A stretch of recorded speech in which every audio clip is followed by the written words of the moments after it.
Dear students, welcome to this lecture of class +1 from the unit States of Matter। हम इस lecture के अंदर very important topic discuss करने जा रहे हैं, difference between the vapour and gas. हमने लास्ट लेक्चर के अंदर क्रिटिकल टेम्परेचर के बारे में डिस्कस किया था और क्रिटिकल टेम्परेचर एक ऐसा टेम्परेचर होता है जिससे ऊपर एक गैस को लिक्विफाई नहीं किया जा सकता।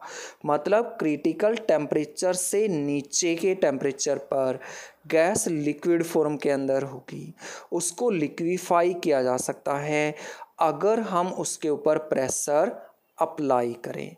तो हम यहाँ से कह सकते हैं कि क्रिटिकल टेम्परेचर से अबोव जो गैस है वो गैसियस फॉर्म के अंदर होगी, लेकिन क्रिटिकल टेम्परेचर से बिलो जो गैस है वो वेपर फॉर्म के अंदर होगी। जैसे हम एक एग्जांपल ले लेते हैं कि जो CO2 है वो बिलो क्रिटिकल टेम्परेचर है, तो उसको हम CO2 गैस नहीं बोलेंगे, उसको CO2 वेपर बोला जाएगा। क्रिटिकल टेम्परेचर से बिलो CO2 वेपर फॉर्म के अंदर होगी। अब हम importance of critical temperature discuss करने जा रहे हैं। जो क्रिटिकल टेम्परेचर होता है ये हमें इंटरमोलिकुलर फोर्स ऑफ अट्रैक्शन की स्ट्रेंथ के बारे में बताता है कि जो गैस के मॉलिक्यूल्स हैं उनके बीच में इंटरमोलिकुलर फोर्स ऑफ अट्रैक्शन कितना स्ट्रॉन्ग है या कितना वीक है।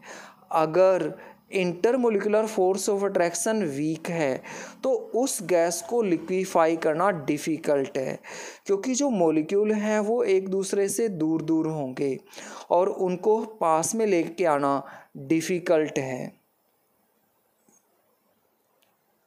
और इसलिए इस तरह की जो गैस है उनका क्रिटिकल टेम्परेचर लो होता है। जैसे हम एग्जाम्पल ले लेते हैं, हीलियम और हाइड्रोजन है, तो इनके बीच में जो इंटरमोलिकुलर फोर्स ऑफ अट्रैक्शन है वो वीक है। हमें पता ही है कि जो हीलियम है वो एक नोबल गैस है और नोबल गैसेस के अंदर जो फोर्स होता है वो वंडरवाल फोर्स होता है, लंदन फोर्स होता है। तो इस तरह की जो गैसेस हैं इनको लिक्विफाई करना डिफ़िकल्ट है और इस तरह की गैसेस का जो क्रिटिकल टेम्परेचर है वो लो होता है। अब हम कुछ अदर गैसेस का एग्जांपल ले रहे हैं, जैसे CO2 और NH3 है। इस तरह की जो गैसेज होती है इनके बीच में जो इंटरमोलिकुलर फोर्स ऑफ अट्रैक्शन है ये स्ट्रॉन्ग होता है। Intermolecular force of attraction strong होता है, इसलिए इस तरह की जो गैसेज है उनको ईजिली से लिक्विफाई किया जा सकता है। तो हम कह सकते हैं कि इस तरह की जो गैसेज है उनका क्रिटिकल टेम्परेचर हाई होता है और हम कह सकते हैं कि ये रूम टेम्परेचर से अबोव होता है। अब हम वंडरवाल कांस्टेंट A को ले रहे हैं। वंडरवाल कांस्टेंट A भी इंटरमोलिकुलर फोर्स ऑफ अट्रैक्शन की मेजरमेंट के बारे में बताता है कि कितना इंटरमोलिकुलर फोर्स है वो स्ट्रॉन्ग होगा या कितना इंटरमोलिकुलर फोर्स है वो कम होगा।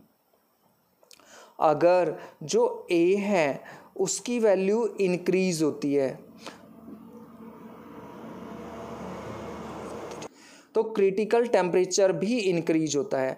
जैसे हम एग्जांपल ले रहे हैं, हमारे पास कुछ गैसेस हैं, helium, hydrogen, nitrogen, carbon monoxide, methane, CO2, HCl, NH3, Cl2, SO2। अगर हम इनका क्रिटिकल टेम्परेचर देखें तो हीलियम से SO2 की तरफ इंक्रीज हो रहा है।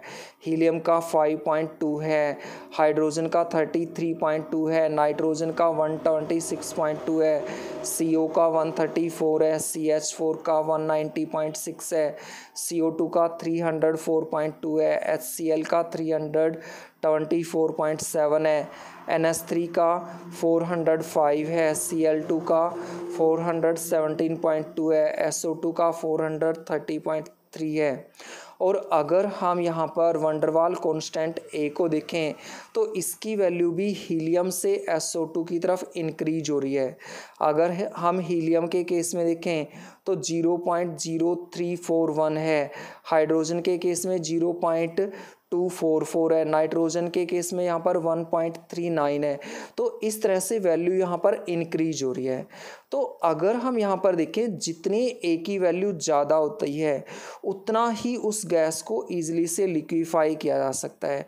तो अगर हम इन गैसेस के अंदर ईज ऑफ लिक्विफिकेशन देखें तो इस तरह से ऑर्डर होगा। सबसे पहले SO2, फिर Cl2, फिर NH3, फिर HCl, फिर CO2, फिर CH4, फिर CO, फिर N2, फिर H2 और फिर हीलियम होगी।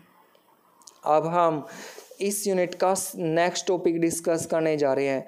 नेक्स्ट टॉपिक है यहाँ पर प्रॉपर्टीज़ ऑफ लिक्विड। और लिक्विड की पहली जो प्रॉपर्टी है वो शेप के बारे में है। तो हमें पता ही है कि जिस भी कंटेनर के अंदर लिक्विड को डाला जाता है वो उसी कंटेनर की शेप एक्वायर कर लेते हैं। अगर हम वाटर का एग्जांपल ले लें और वाटर को एक गिलास के अंदर डाल दें तो वो गिलास की शेप एक्वायर कर लेगा। फिर अगर हम उसको दूसरे वेसल के अंदर डाल देते हैं तो वो उस दूसरे वेसल की शेप एक्वायर कर लेता है। तो हम कह सकते हैं कि जो लिक्विड है उनकी डेफिनेट शेप नहीं होती है। सेकंड है वॉल्यूम के बारे में। तो जो लिक्विड है उनका डेफिनेट वॉल्यूम होता है। डेफिनेट वॉल्यूम क्यों होता है? क्योंकि जो लिक्विड हैं उनके अंदर intermolecular force of attraction strong होती है as compare to the gas.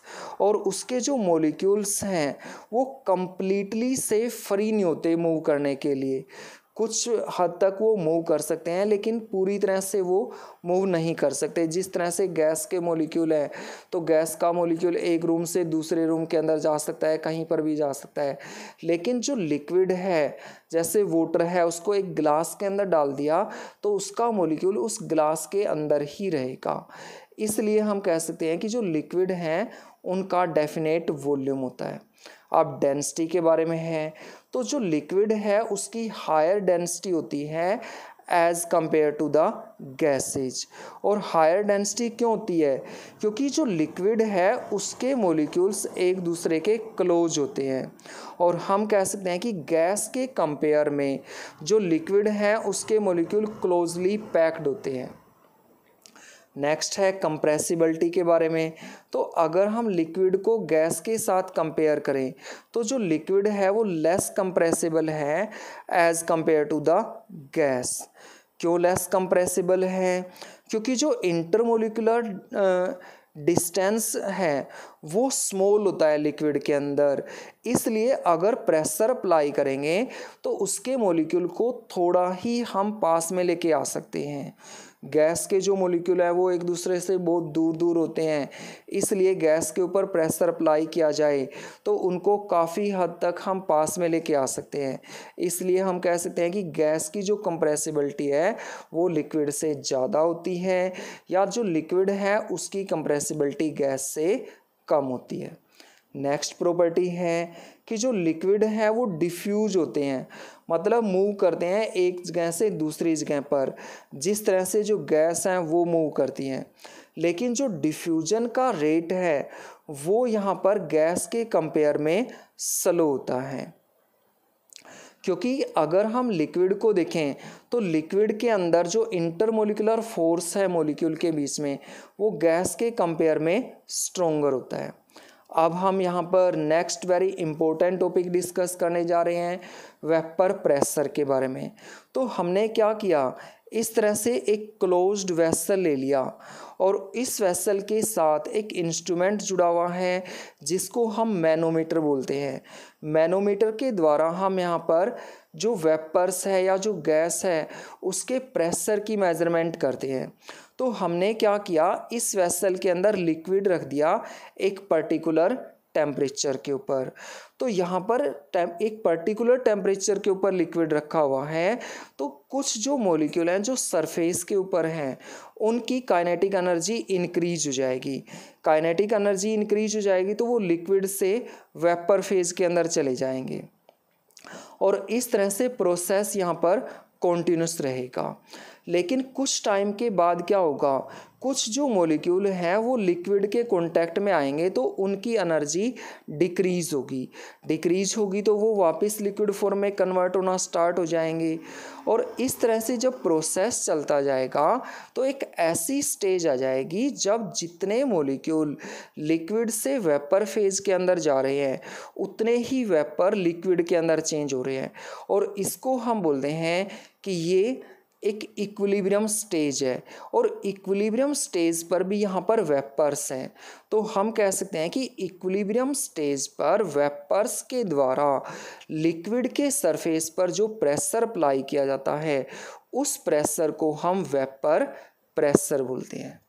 Thank you.